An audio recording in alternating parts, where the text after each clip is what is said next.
is never the end, is never the end, is never the end.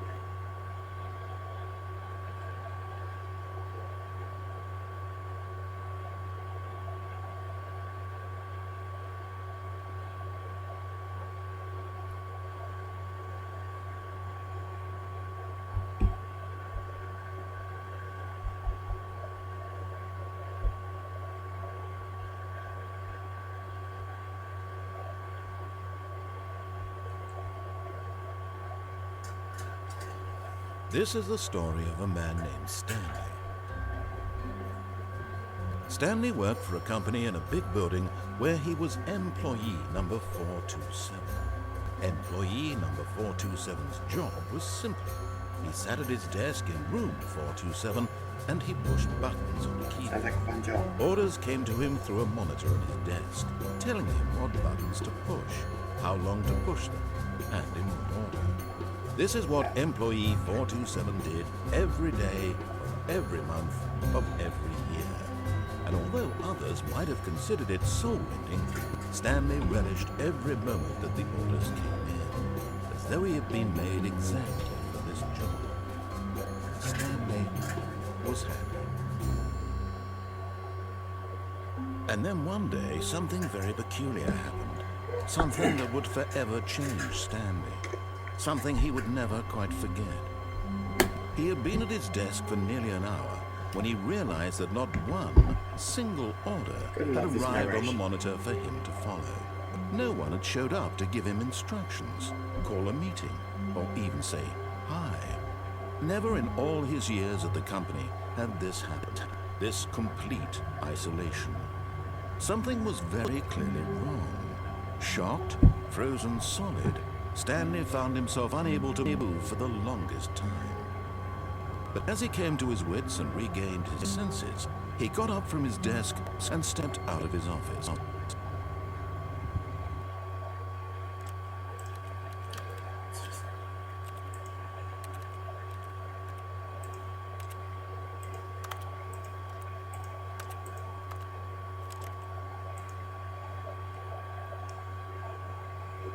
Probably should have done that before.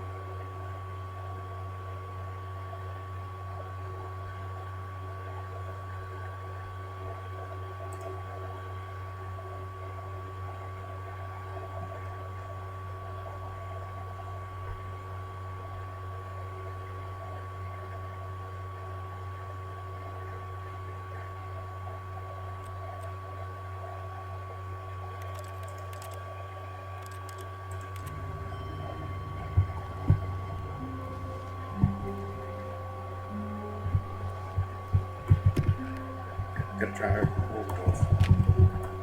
All of his co-workers were gone. What could it mean? Stanley decided to go to the meeting room. Perhaps he had simply missed a memo.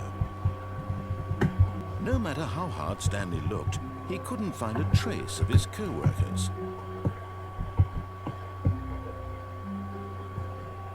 Who fired? Oh, what a cut. Just imagine having that in real life. Stanley went around touching every little thing in the office, but it didn't make a single difference, nor did it advance the story in any way. Okay, there's something behind this door I want to find out.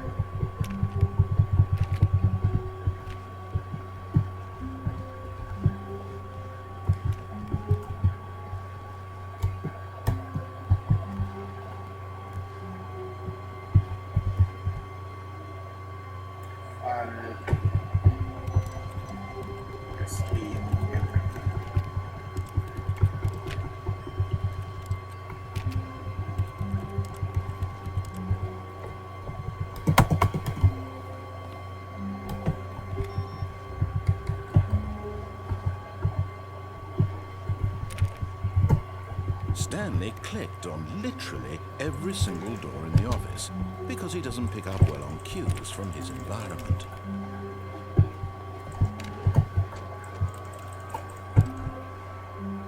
Oh, who wasted that coffee? I hate this.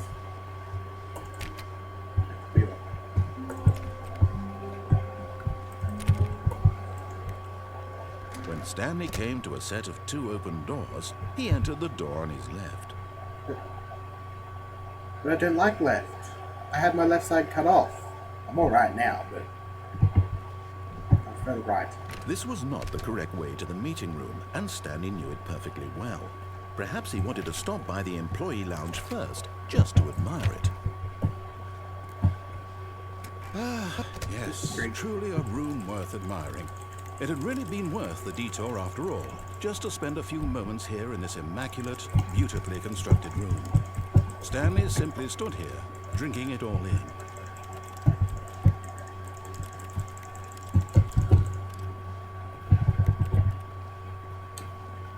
But eager to get back to business, Stanley took the first open door on his left.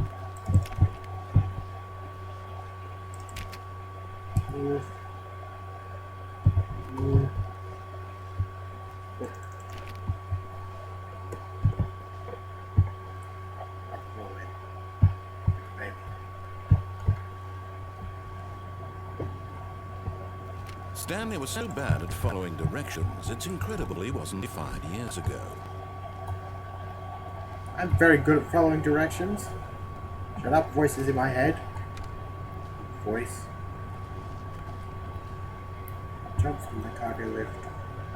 While this immersion will cause death. Penalty of misuse of cargo lift. Penalty for jumping off the cargo lift 5,000. I'd be surprised if you lived past that.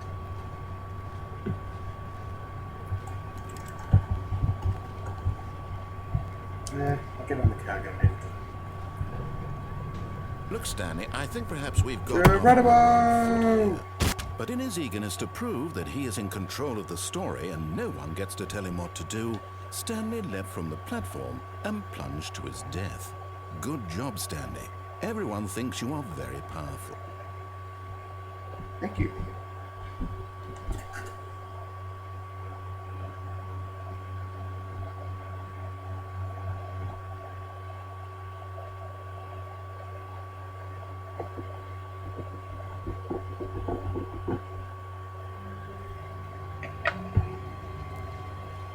All of his co-workers were gone.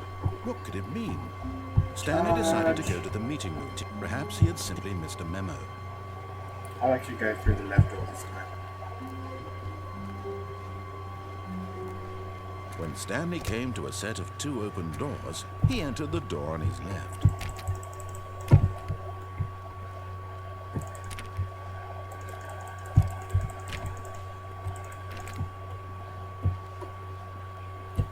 Yet there was not a single person here either.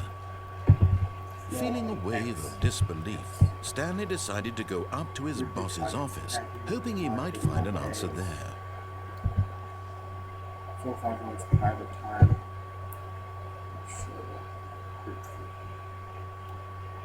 Office party? Yay! What to do about 432? I didn't tell 422 about the meetings. Do not want to without consulting my board manager.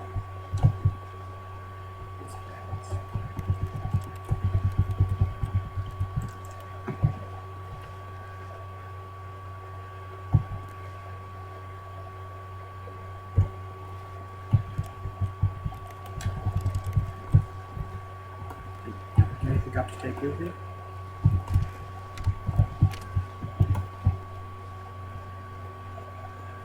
Stanley stepped into the broom closet, but there was nothing here, so he turned around and got back on track. I always feel like there's something to focus on. Just sit.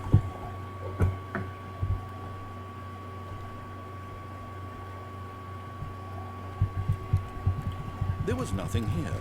No choice to make, no path to follow. Just an empty broom closet.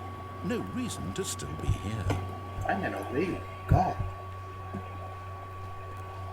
Downstairs. Coming to a staircase, Stanley walked upstairs to his boss's office. Down.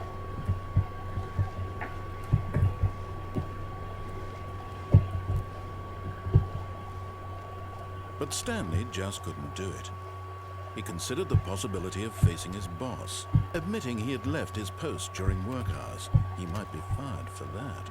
And in such a competitive economy, why had he taken that risk? Oh, deja vu. All because he believed everyone had vanished. His boss would think he was crazy. And then something occurred to Stanley. Maybe, he thought to himself, maybe I am crazy. All of my co-workers blinking mysteriously out of existence in a single moment for no reason at all. None of it made any logical sense. Okay, so And as Stanley pondered this, he began to make other strange observations. For example, why couldn't he see his feet when he looked down? Oh no, where are they? Doors closed automatically behind him wherever he went. And for that matter, these rooms were starting to look pretty familiar. Were they simply repeating? No, Stanley said to himself, this is all too strange. This can't be real. And at last, he came to the conclusion that had been on the tip of his tongue. He just hadn't found the words for it. I'm dreaming, he yelled. This is all a dream. Oh, what a relief Stanley felt to have finally found an answer, an explanation. His co-workers weren't actually gone. He wasn't going to lose his job. He wasn't crazy after all. I am crazy. And he thought to himself, this is a mental as I asylum. wake up soon, I'll have to go back to my boring real-life job pushing buttons. I may as well enjoy this while I'm still lucid. So, he imagined himself flying and began to gently float above the ground. Oh no. Then he imagined himself soaring through space on a magical star field, and it too appeared. It was so much fun, and Stanley marveled that he had still not woken up. How was he remaining so lucid? And then perhaps the strangest question of them all entered Stanley's head. One he was amazed he hadn't asked himself sooner. Why is there a voice in my head dictating everything that I'm doing and thinking? I never questioned that. Never will. Now the voice was describing itself being considered by Stanley, who found it particularly strange. I'm dreaming about a voice describing me, thinking about how it's describing my thoughts, he thought. Okay, now I'm starting to And while get he thought it all confused. very odd, This is the and Kingdom wondered if Hearts this storyline voice all spoke to over all again. people in their dreams, the truth was that, of course, this was not a dream. How could it be? Was Stanley simply deceiving himself, believing that if he's asleep, he doesn't have to take responsibility for himself? Stanley is as awake right now as he's ever been in his life. Get to the point! Now, hearing the voice speak these words was quite a shock to Stanley. After all, he knew for certain, beyond a doubt, that this was in fact a dream. Did the voice not see him float and make the magical stars just a moment ago? How else would the voice explain all that? This voice was a part of himself too. Surely, if he could just... He would prove it.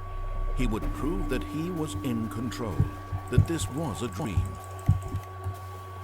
So he closed his eyes gently, and he invited himself to wake up.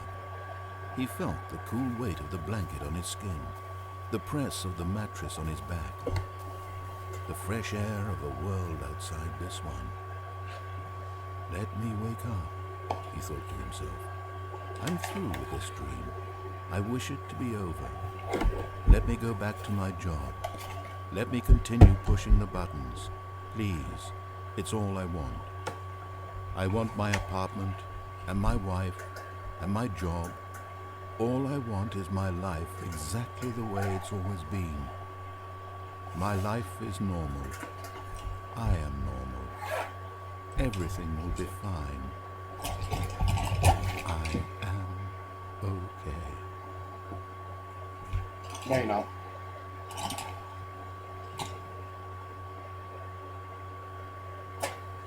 Stanley began screaming. Please, someone, wake me up. My name is Stanley. I have a boss. I have an office. I am real. Let me out! Please, just someone tell me I am real. I must be real. I must be. Can anyone hear my voice? Let me out! And everything went black.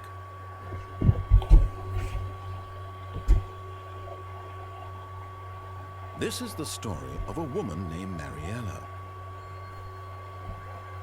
Mariella woke up on a day like any other.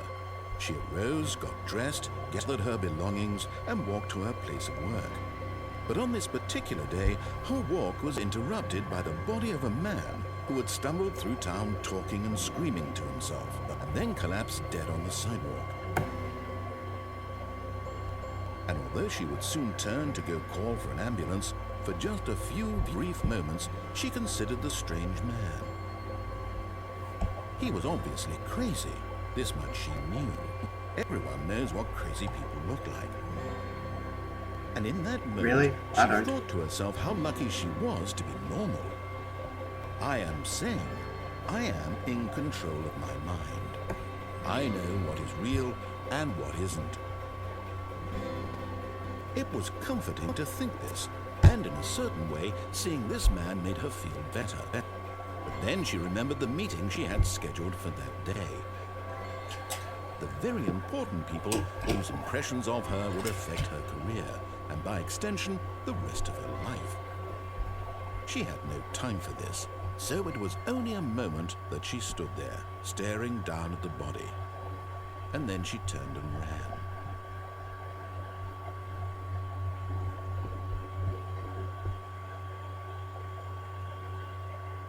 Well, I think that's it for this episode. I shall be back with more Stanley Parable later. I don't know how long it will take, but there will be more.